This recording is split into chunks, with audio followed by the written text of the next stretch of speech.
모두의 대통령이 되겠습니다. 지지했던 사람과 지지하지 않았던 국민으로 분열시키지 않겠습니다. 국민 모두의 승리입니다. 그렇지 않습니까? 예, 촛불과 광장의 민심을 국정 운영의 초석으로 삼겠다. 이렇게 밝혔습니다. 문재인 대통령 당선인. 새 정부 어떤 모습을 구상하고 있을까요? 민주당의 대선 전략과 실무를 총괄하면서 문재인 후보를 대변해온 분이죠. 더불어민주당 선대위 송영길 총괄본부장 오늘 첫 순서로 연결을 해보지요. 송 본부장님 안녕하세요. 네, 안녕하십니까. 송영길입니다. 밤잠은 조금 주무셨어요? 새벽 3시에 와가지고요. 예. 한 2시간 눈 붙이셨습니까? 네. 그래도 하나도 안 피곤하시죠? 그래요. 우선 캠프를 쭉 이끌어온 총괄 본부장으로서 국민들께 첫인사 한 말씀 하시죠. 네, 너무 감사드리고요. 또 책임을 많이 느끼고 또 자신들이 지지했던 후보가 낙선했을 경우에 마음이 참 허전합니다. 일단 위로드리고. 예. 후보, 이제 대통령이 되셨죠. 문재인 대통령이나 저희 당의 입장은, 모두의 대통령, 편가르지 않는 국민 전체를 통합하고려는 대통령이 될 수 있도록 뒷받침하겠습니다. 그러니까 이게 확정, 당선, 유력 확정, 이 최종 득표 나올 때까지 계속해서 들리는 키워드가 통합이에요. 국민 모두의 네네. 대통령. 네. 저를 지지하지 않은 분도 섬기겠다. 계속해서 그 이야기를 하시네요. 캠프 분들도 그렇고 당선인도 그렇고. 그래요. 그게 사실 박근혜 대통령 당선 때도 100% 대통령이 되겠다 이런 말씀을 했습니다. 그렇죠. 근데 참 그게 전혀 그렇게 되지 않아서 실망이 됐는데 그렇지 않도록 전체 대한민국을 대표하는 대통령으로서 역할을 하는 것이 중요하다고 생각합니다. 중요하다고. 예, 그렇죠. 근데 지금 득표율이 41.08%가 나왔습니다. 네.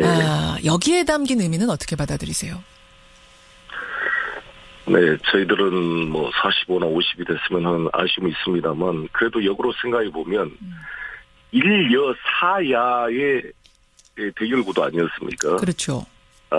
명목을 야당이 4명이 나오셨는데 거기에서 40% 넘게 득표했다는 것은 큰 의미가 있다고 생각합니다. 오자구도라는 점. 네, 특히 이제 바른정당은 여당이 일단 나오신 야당이니까 그렇다 할지라도 예.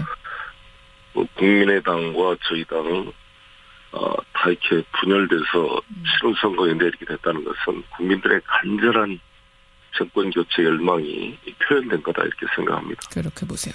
근데 사실은 이제 송영길 본부장도 계속 강조하셨던 게 과반이잖아요. 과반을 몰아주십시오. 그래야 우리가 국정에 힘받아서 뭔가 개혁할 수 있습니다. 근데 과반은 사실 안 됐어요. 그래서 실제적으로 걱정이 나옵니다. 이거 다른 당 도움 없이는 하나도 처리할 수 있는 게 없다. 우려되시죠? 아니, 과반을 넘었더라도 국회 해산권이 없는 현 체제에서 20대 국회와 3년을 같이 이제 국정을 운영해야 되는데 연정과 협치는 불가피한 상황이었습니다. 단지 50%가 넘으면 좀 더 그것을 대통령이 힘있게 좀 풀어갈 수 있었다 이렇게 차원에서 저희 지지를 호소한 것이고 저희 내심으로는 마지노선을 40으로 봤거든요. 그러셨어요? 40이 넘어서 너무 다행이다 이렇게 생각합니다.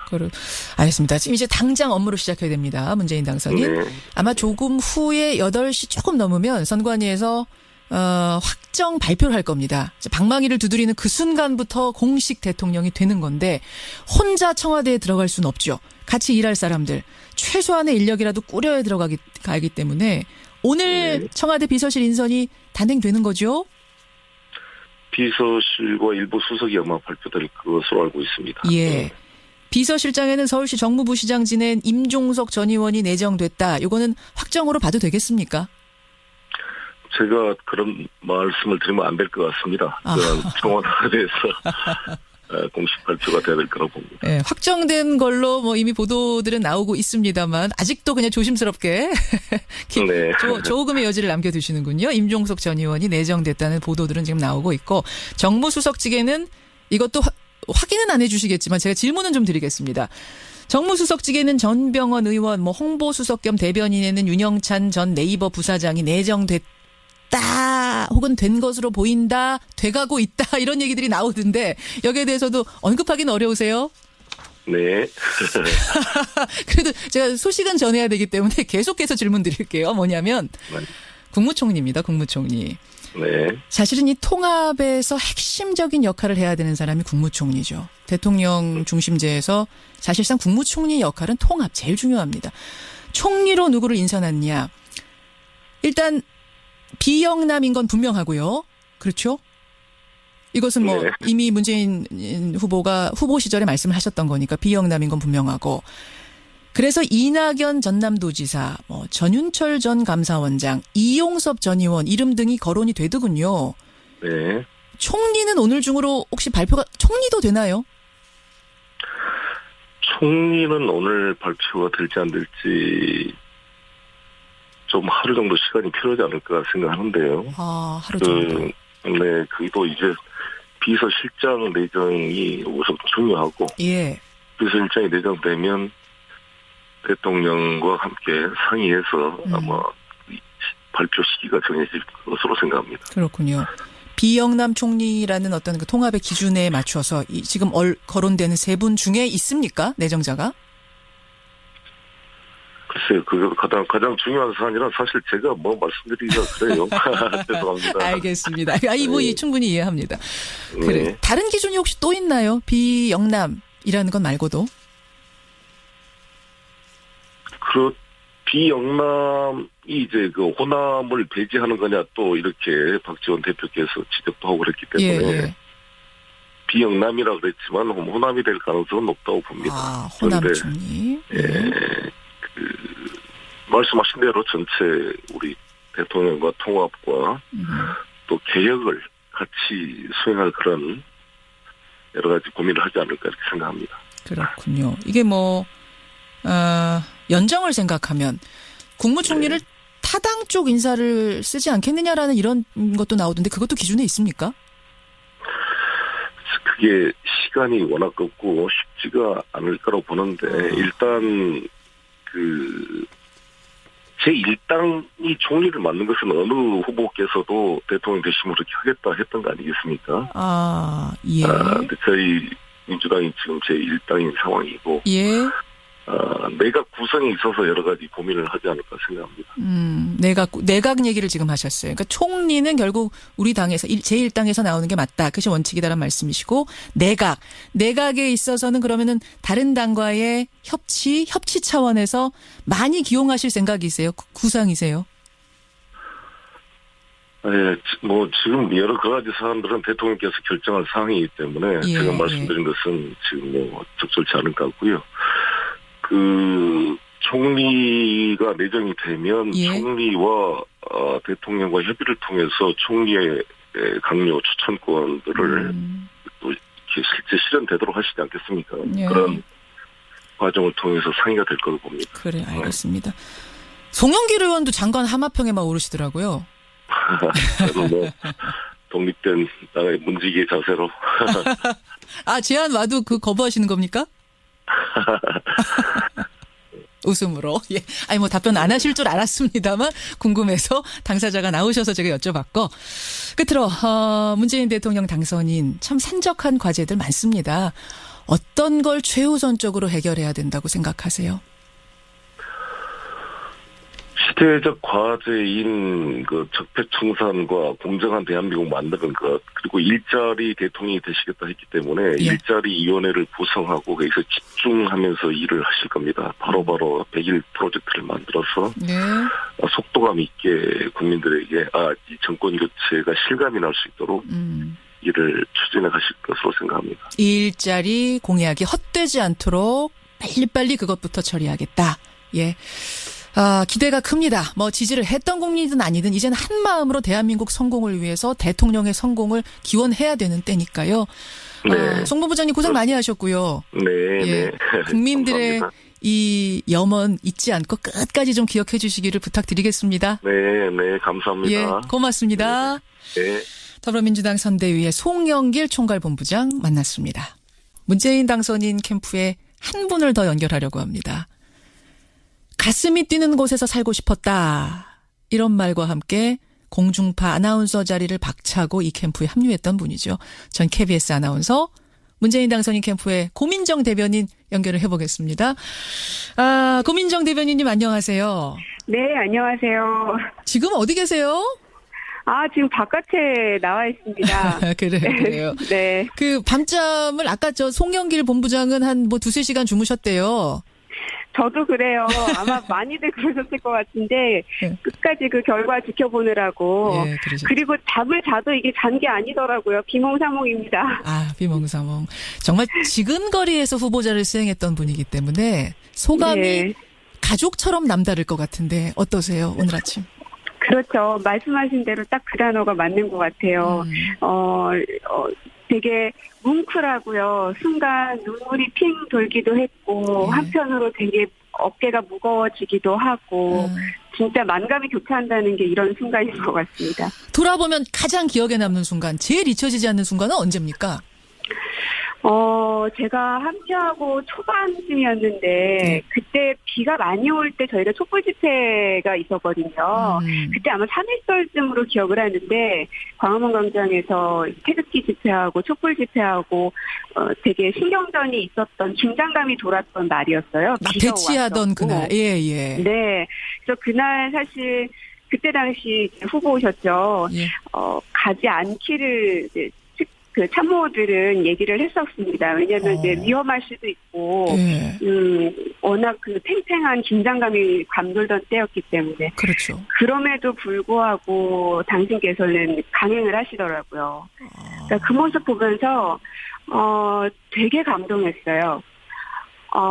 그냥 그전에는 그냥 인간 문재인을 봤었더라면 혹은 정치인 문재인을 따로 좀 분리해놓고 봤었더라면 그때 그 순간만큼은 내가 너무나 존경에 맞지 않는 문재인이라는 사람이 이 나라의 대통령이 된다면 이런 어려운 상황 속에서도 자기 몸을 먼저 돌보는 것이 아니라 국민 속에 들어가려고 하겠구나. 이런 사람이라면 믿고 가도 되겠구나라는 그 전율을 그때 느꼈던 기억이 나서 가장 기억에 남는 순간입니다. 비 오던 그날의 광화문 광장. 그래요. 지금 잠깐 말씀은 하셨습니다만 진짜 그 어떤 점에 있어서 가장 기대가 크세요? 여러 가지 경제도 있겠고 노동도 있겠고 여러 가지 있는 중에 어떤 점에서 제일 기대할 만합니까? 가장 믿고 기대하는 바는 원칙대로 운영할 거라는 부분인데요. 지금까지 이제 대한민국에 있어서 국민들이 가장 분노했었던 거는 원칙이 없었던 것 같아요. 이게 그게 아주 작은 잠시만요. 고민정 대변인 죄송합니다. 지금 선관위를 잠깐만 좀 연결하고 가겠습니다. 7만 9,710명, 총 투표수는 3,280만 7,908표이며 이중 유효투표 3,267만 2,175표, 무효투표 13만 5,733표입니다. 기권수는 967만 1,802표입니다. 다음은 후보자별 득표수를 공표하겠습니다. 더불어민주당 문재인 후보 1,342만 3,800표, 자유한국당 홍준표 후보 785만 2,849표, 국민의당 안철수 후보 699만 8,342표, 바른정당 유승민 후보 220만 8,771표, 정의당 심상정 후보 201만 7,458표, 새누리당 조원진 후보 4만 2,949표, 경제애국당 오영국 후보 6,040표, 국민대통합당 장성민 후보 2만 1,709표, 늘푸른 한국당 이재호 후보 9,140표, 민중연합당 김선동 후보 2만 7,229표, 중앙선관위원장이 결정문을 낭독하고 있습니다. 득표수를 쭉 읽고 난 뒤에 대통령을 선포할 예정입니다. 후보 1만 8,543표, 무소속 김민찬 후보 3만 3,990표입니다. 이제 당선인을 결정하겠습니다. 중앙선거관리위원회는 공직선거법 제187조 제1항에 따라 유효투표의 다수를 얻은 더불어민주당 문재인을 대통령 당선인으로 결정한다. 예, 더불어민주당 문재인을 대통령으로 결정한다. 선관위원장이 의사봉을 탕탕탕 3번 두드렸습니다. 이 순간부터는 대통령으로 저도 정식 호명을 하겠습니다. 고민정 대변인님. 네. 중간에 말을 끊긴 했지만 괜찮으시지요? 아유, 그럼요. 다른 것도 아니고요. 그래요. 우리가 어떤 얘기하다 말았냐면은, 그러니까 어떤 점에서 네. 가장 기대가 크시냐 이 말씀 중이셨거든요. 예, 그러니까 원칙대로 무엇이든 해나갈 거라는 점인데 참 이 원칙 지킨다는 게 말은 쉽지만 지금까지 대한민국이 원칙이 실종됐던 세상이었던 것 같아요. 아하. 그래서 지난 겨울부터 많은 사람들이 광화문 광장을 가득 메웠던 것 같고요. 그래서 상식이 된 그런 세상, 또 그야말로 공정해지고 기회가 충분하게 주어질 수 있는 이런 것들이 되려면 결국은 원칙이 지켜져야 되는 건데 예. 작게는 인사부터 시작해서 국정 운영해 나가는 것 혹은 다른 이제 외국과의 관계 속에서 이런 모든 것들을 원칙대로 해나가는 그런 대통령이 되시지 않을까 싶습니다. 가장 기대하는 거 원칙 지킬 거다. 요거 고민정 대변인의 시각이 그대로 맞아떨어지기를 실현되기를 저도 바라고요. 네. 고민정이란 사람 자체에 대한 질문이 지금 많이 들어와요.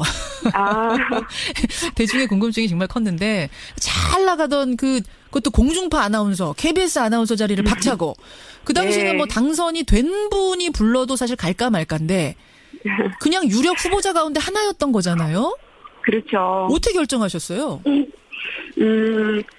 그야말로 인생을 건 저한테는 하나의 싸움 아닌 싸움이었는데, 잘했던 것 같고요.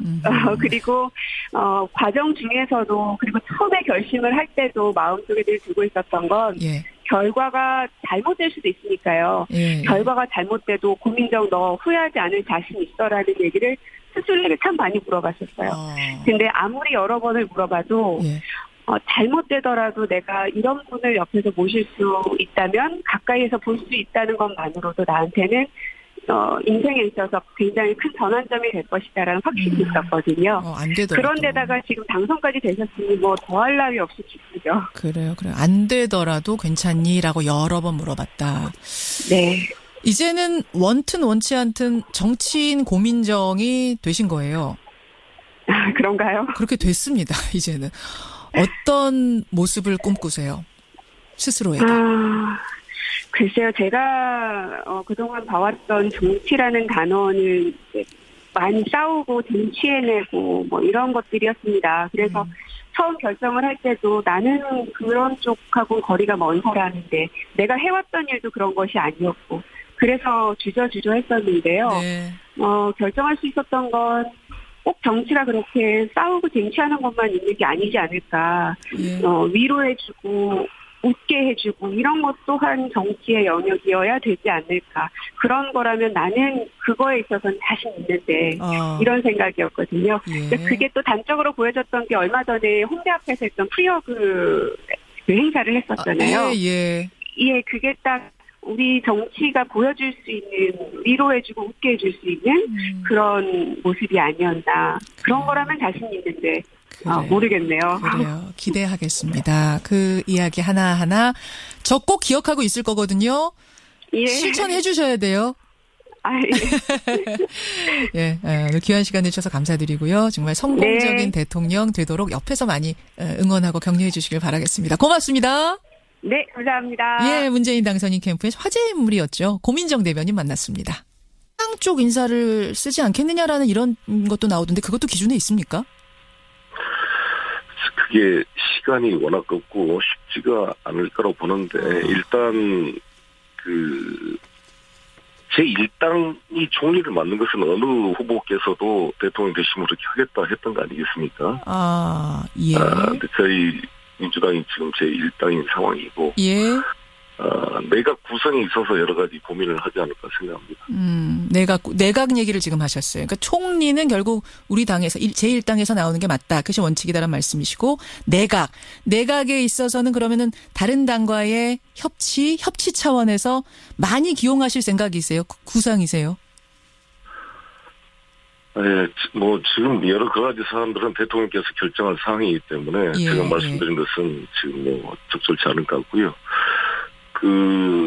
총리가 내정이 되면 예. 총리와 대통령과 협의를 통해서 총리의 강요 추천권들을 또 이렇게 실제 실현되도록 하시지 않겠습니까? 예. 그런 과정을 통해서 상의가 될 거로 봅니다. 그래, 알겠습니다. 송영길 의원도 장관 하마평에만 오르시더라고요. 저는 뭐 독립된 나라의 문지기의 자세로. 아, 제안 와도 거부하시는 겁니까? 웃음으로. 예. 아니, 뭐 답변 안 하실 줄 알았습니다만 궁금해서 당사자가 나오셔서 제가 여쭤봤고. 끝으로, 문재인 대통령 당선인 참 산적한 과제들 많습니다. 어떤 걸 최우선적으로 해결해야 된다고 생각하세요? 시대적 과제인 그 적폐청산과 공정한 대한민국 만드는 것, 그리고 일전에 예. 연정과 협치는 불가피한 상황이었습니다. 예, 단지 예. 50%가 넘으면 좀 더 그것을 대통령이 힘있게 좀 풀어갈 수 있었다. 이렇게 차원에서 저희 지지를 호소한 것이고, 예. 저희 내심으로는 마지노선을 40으로 봤거든요. 그러셨어요? 예, 40이 넘어서 너무 다행이다 이렇게 생각합니다. 알겠습니다. 지금 이제 당장 업무를 시작해야 됩니다. 문재인 당선인. 네. 아마 조금 후에 8시 조금 넘으면 선관위에서 확정 발표를 할 겁니다. 방망이를 두드리는 그 순간부터 공식 대통령이 되는 건데 혼자 청와대에 들어갈 수는 없죠. 같이 일할 사람들 최소한의 인력이라도 꾸려야 가기 때문에 오늘 네. 청와대 비서실 인선이 단행되는 거죠? 비서실과 일부 수석이 아마 발표될 것으로 알고 있습니다. 예. 비서실장에는 서울시 정무부시장 지낸 임종석 전 의원이 내정됐다. 이거는 확정으로 봐도 되겠습니까? 제가 그런 말씀을 드리면 안 될 것 같습니다. 청와대에서 공식 발표가 돼야 될 거라고 봅니다. 네, 확정된 걸로 뭐 이미 보도들은 나오고 있습니다만 아직도 그냥 조심스럽게 네. 조금의 여지를 남겨두시는군요. 임종석 전 의원이 내정됐다는 보도들은 지금 나오고 있고 정무수석직에는 이것도 확인은 안 해주시겠지만 제가 질문은 좀 드리겠습니다. 정무수석직에는 전병헌 의원, 뭐 홍보수석 겸 대변인에는 윤영찬 전 네이버 부사장이 내정됐다. 혹은 된 것으로 보인다, 돼가고 있다 이런 얘기들이 나오던데 여기에 대해서도 언급하기는 어려우세요? 네. 그래도 제가 소식은 전해야 되기 때문에 계속해서 질문 드릴게요. 뭐냐면 국무총리입니다. 국무총리. 네. 사실은 이 통합에서 핵심적인 역할을 해야 되는 사람이 국무총리죠. 대통령 중심제에서 사실상 국무총리 역할은 통합 제일 중요합니다. 총리로 누구를 인선했냐. 일단 비영남인 건 분명하고요. 그렇죠? 이것은 뭐 네. 이미 문재인 후보가 후보 시절에 말씀을 하셨던 거니까 비영남인 건 분명하고.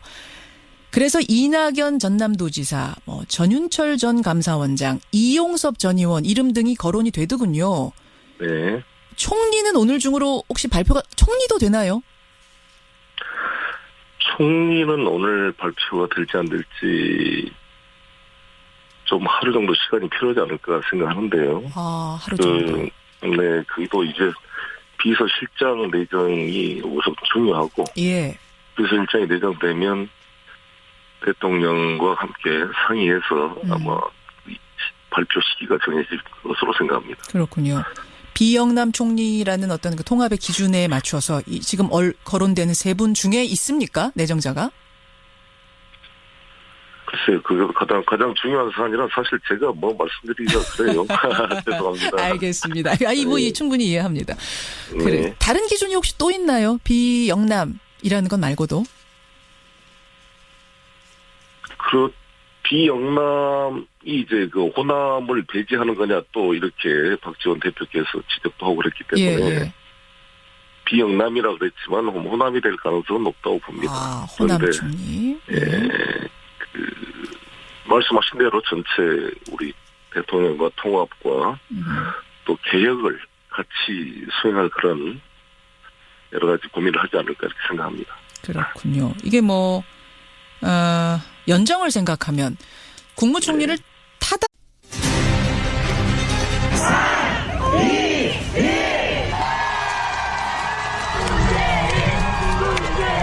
국민 모두의 대통령이 되겠습니다. 지지했던 사람과 지지하지 않았던 국민으로 분열시키지 않겠습니다. 국민 모두의 승리입니다. 그렇지 않습니까? 예. 네, 촛불과 광장의 민심을 국정 운영의 초석으로 삼겠다. 이렇게 밝혔습니다. 문재인 대통령 당선인. 새 정부 어떤 모습을 구상하고 있을까요?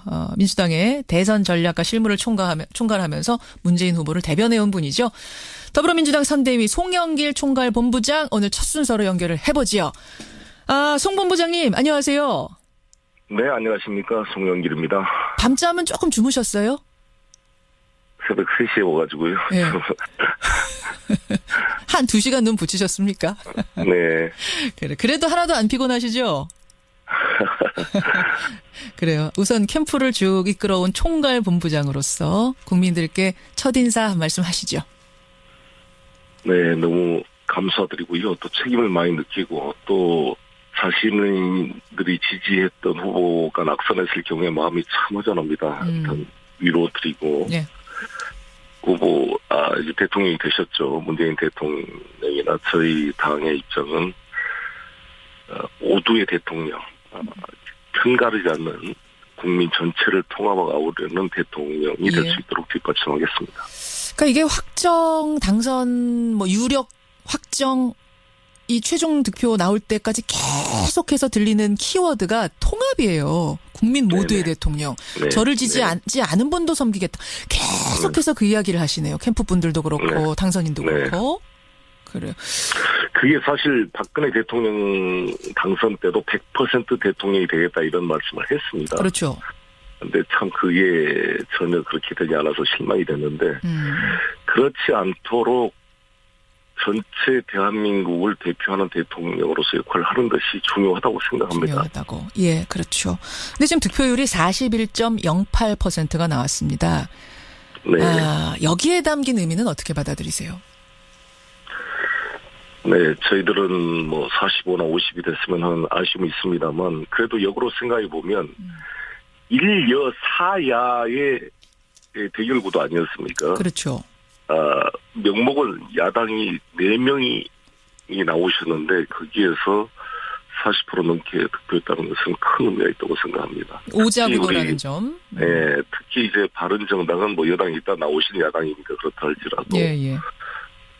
국민의당과 저희 당은 다 이렇게 분열돼서 실효 선거에 내리게 됐다는 것은 국민들의 간절한 정권 교체 열망이 표현된 거다 이렇게 생각합니다. 그렇게 보세요. 근데 사실은 이제 송영길 본부장도 계속 강조하셨던 게 과반이잖아요. 과반을 몰아주십시오. 그래야 우리가 네. 국정에 힘받아서 뭔가 개혁할 수 있습니다.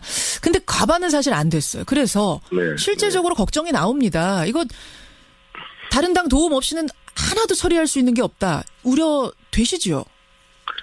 아니, 과반을 넘었더라도 국회 해산권이 없는 현 체제에서 20대 국회와 3년을 같이 이제 국정을 운영해야 되는